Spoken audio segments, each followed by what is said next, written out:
Hello everyone, I'm Dr. Sue Morter from Morter Institute for Bioenergetics, and there's a hot topic right now, and it's about raising your vibration.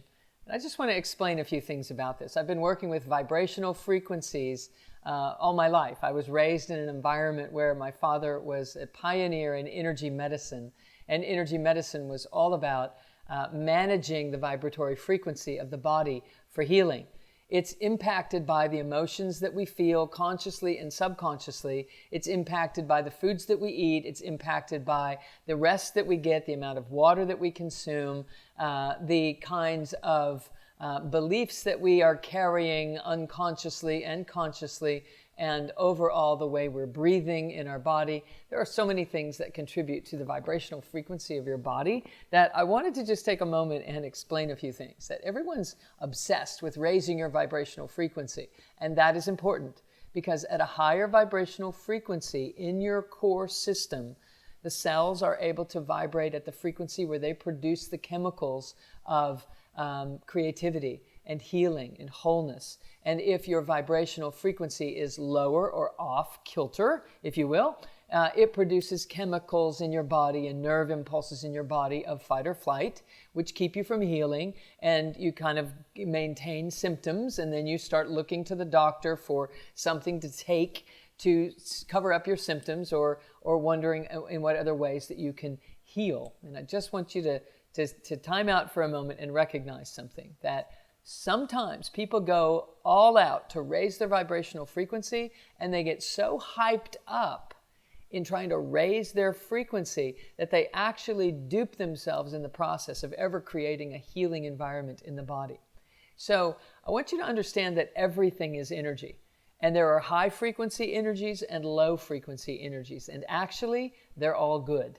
All vibrational frequencies are good, and they're all needed collectively. If you took this bandwidth of high vibrational frequencies all the way down a spectrum, a scale, a continuum, to low frequency vibrations, and you turn that scale on end, the high vibrational frequencies and the low vibrational frequencies are equally needed if you're going to live as your whole, full, authentic self.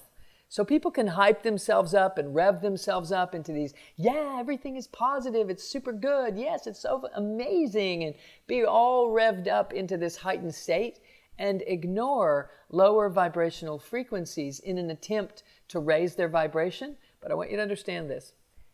The lower vibrational frequencies are grounding and actually also healing energies if they are combined with the high frequency energies of possibility and dreaming your dreams and allowing for optimism or best case scenarios, etc.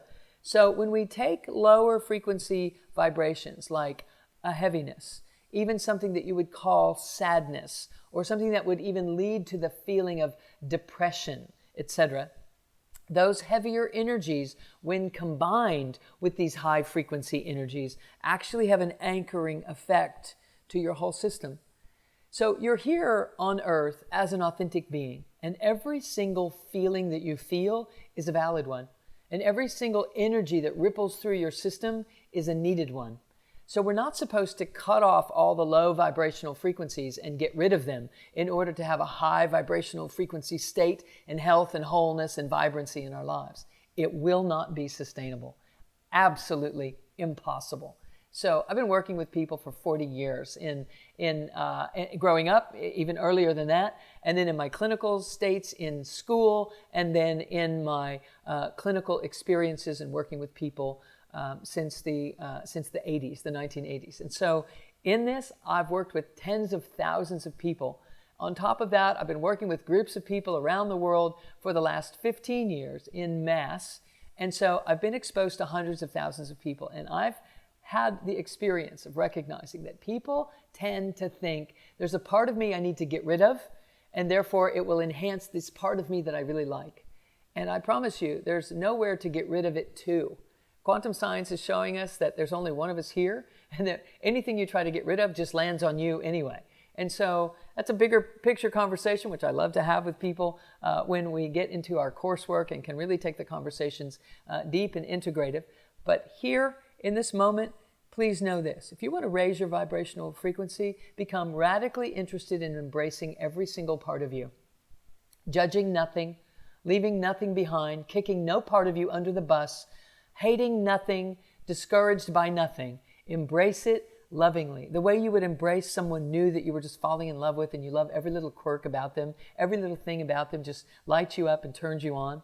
You have to invent this kind of relationship with the self, that the mind and the body and the breath have a more united, loving relationship.